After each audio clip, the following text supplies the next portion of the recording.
গ্রহের বেগ এবং প্রদক্ষিণ কাল। দেখো বেগ এবং প্রদক্ষিণ কাল। প্রদক্ষিণ কাল, প্রদক্ষিণ কাল মানে হচ্ছে পর্যায়কাল, এক পাক ঘুরতে যে সময়টা লাগে সেটাই প্রদক্ষিণ কাল। তাহলে যদি এখানে সূর্য আছে, আচ্ছা চারপাশে কোন একটা গ্রহ ঘুরছে, দূরত্বটা হচ্ছে আমরা মনে করছি কত আর, দূরত্বটা হচ্ছে কত আর। সূর্যের ভর মনে করছি ক্যাপিটাল এম আর গ্রহের ভর হচ্ছে কত স্মল এম।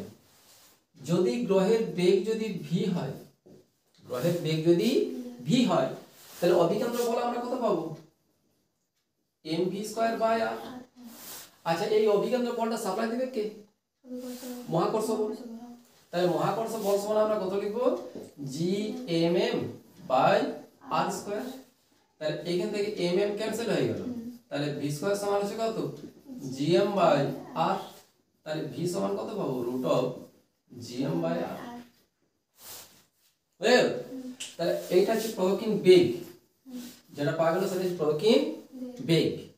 আমরা যদি প্রদক্ষিণ কাল যদি আমরা নির্ণয় করতে চাই, তাহলে প্রদক্ষিণ কাল টি সমান আমরা কত লিখব 2 পাই আর বাই ভি।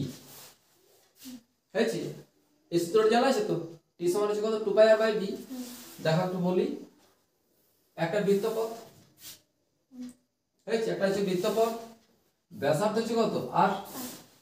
তাহলে পর্যায়কাল যেটা আমরা বলি, পর্যায়কাল মানে হচ্ছে কোনটা বলতো না, এক পাক ঘুরতে যে সময়টা লাগে।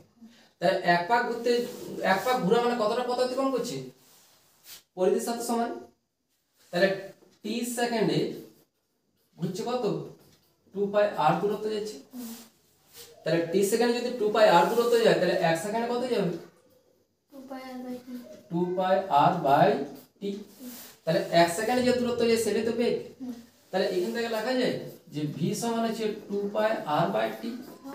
তাহলে এইটাই তো আমি উল্টা করে লিখছি, টি সমান হচ্ছে 2 পাই আর বাই ভি। বুঝা গেছে? তাহলে দেখো পর্যায়কাল টি সমান হচ্ছে কত 2 পাই আর বাই ভি। তাহলে টি সমান যদি 2 পাই আর বাই ভি হয়, তাহলে এই ভি এর মানটা এখানে পুট করে দিচ্ছেন, পাওয়া যাবে। তাহলে এখান থেকে আমরা কি লিখব টি সমান 2 পাই আর বাই ভি মানে হচ্ছে root of GM by r. তাহলে এখান থেকে টি সমান 2 pi r into root of r by GM, এটা পাবো। যদি আমরা এটা স্কয়ার করে যদি বাইরে বাইরে করি তা হবে এটা। বুঝা গেছে? তাহলে এটা হচ্ছে কি পর্যায়কাল, আর এটা কি হয়ে গেল এটা প্রদক্ষিণ বেগ। বুঝা গেছে?